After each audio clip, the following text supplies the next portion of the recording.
एक गांव में कपड़े बेचने वाला बड़ा व्यापारी रहता था।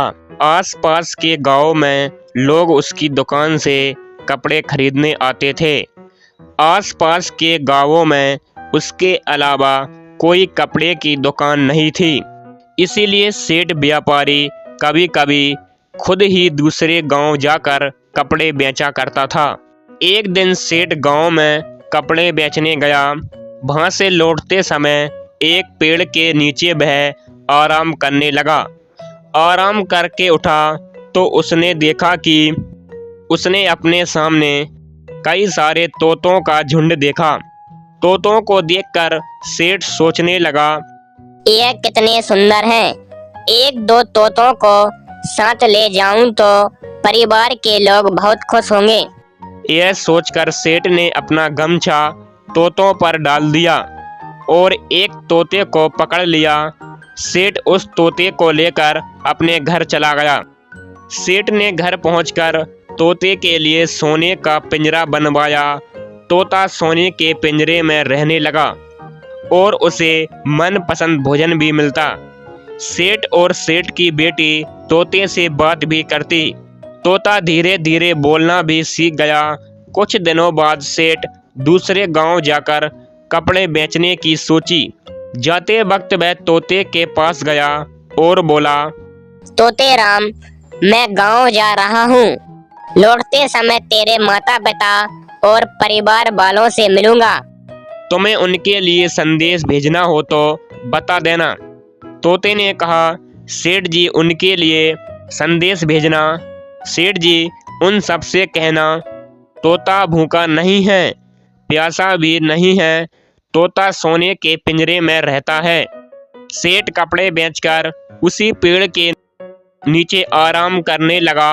तभी तोतों का झुंड उस पर टूट पड़ा। तोते उसे चोंच मारने लगे। तब एक तोता बोला, हमारा तोता कहाँ है? सेठ बोला, तुम्हारा तोता भूखा नहीं है, तुम्हारा तोता प्यासा भी नहीं है, तुम्हारा तोता मंजे से सोने के पिंजरे में रहता है। यह सुनकर सभी तोते बेहोश हो गए। सेठ ने उन्हें जगाने की कोशिश की, लेकिन कोई तोता नहीं उठा।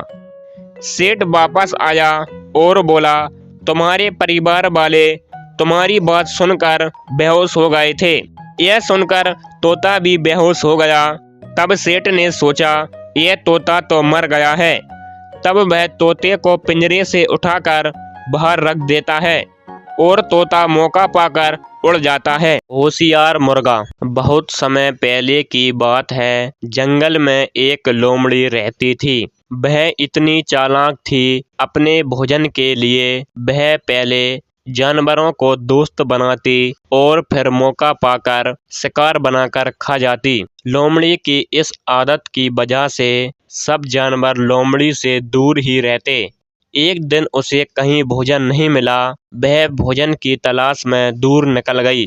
तभी उसकी नज़र एक हट्टे कट्टे मुर्गे पर पड़ी। वह मुर्गा पेड़ पर चढ़ा हुआ था। लोमड़ी मुर्गा को देखकर सोचने लगी, कितना बड़ा और हट्टा कट्टा मुर्गा है और यह खाने में भी स्वादिष्ट होगा। अब लोमड़ी आई और मौके का इंतजार करती, लेकिन वह मुर्गा पेड़ पर ही चढ़ा रहता और लोमड़ी के हाथ नहीं आता। लोमड़ी सोचने लगी, यह मुर्गा ऐसे हाथ नहीं आएगा, कुछ तरकीब सोचनी होगी। तब वह मुर्गे के पास गई और बोली, प्यारे मुर्गे भाई, क्या तुम्हें पता है जंगल में सभी को एक खुशखबरी मिली है। मुर्गे ने पूछा, खुशखबरी? कैसी खुशखबरी?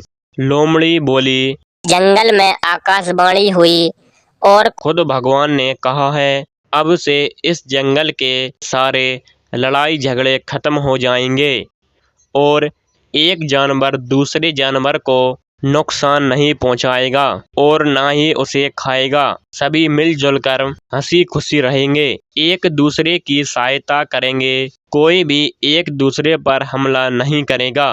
मुर्गा होशियार था। वह समझ गया, हो ना हो यह मुझे खाने की ताक में है, यह झूठ बोल रही है, और लोमड़ी की बातों पर ज्यादा ध्यान नहीं दिया। मुर्गा बोला, अच्छी बात है, लेकिन मैं क्या कर सकता हूँ।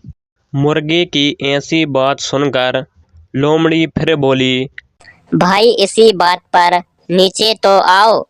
इसी बात पर गले लगकर एक दूसरे को बधाई दें और साथ में खुशियां बांटें।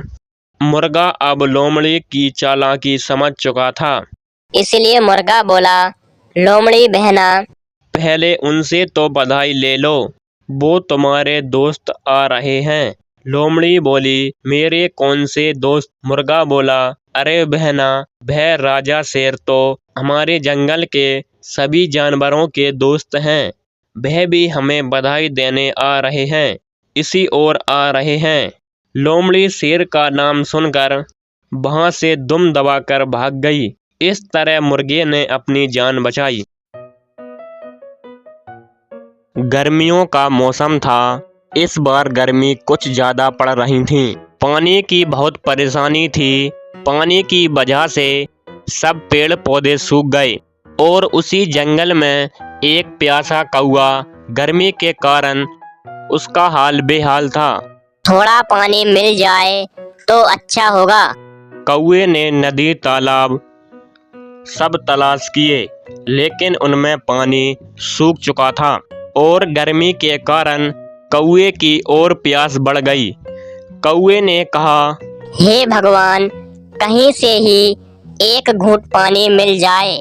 कौए को खोजते खोजते एक कुआं मिला। भगवान की कृपा है, मुझे कुआं मिल गया। जब कौए ने कुआं देखा कि गर्मी के कारण कुएं का पानी भी सूख चुका है, तब कौआ बोला, हे भगवान, और उड़ गया। पानी की खोज करते करते उसकी नज़र एक घर के बाहर रखे घड़े पर गई। कौआ उड़कर घड़े के पास चला गया और उसने घड़ा देखा तो बोला, इसमें पानी तो बहुत नीचे है। हे भगवान, इसे मैं कैसे पी सकता हूँ। कौआ निराश हो गया।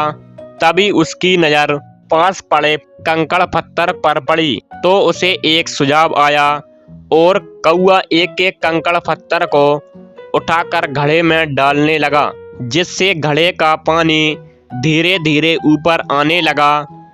जब पानी ऊपर आया तो कौए ने पानी पिया। धन्यवाद भगवान, पानी देने के लिए। और यह कहकर कौआ वहां से उड़ गया।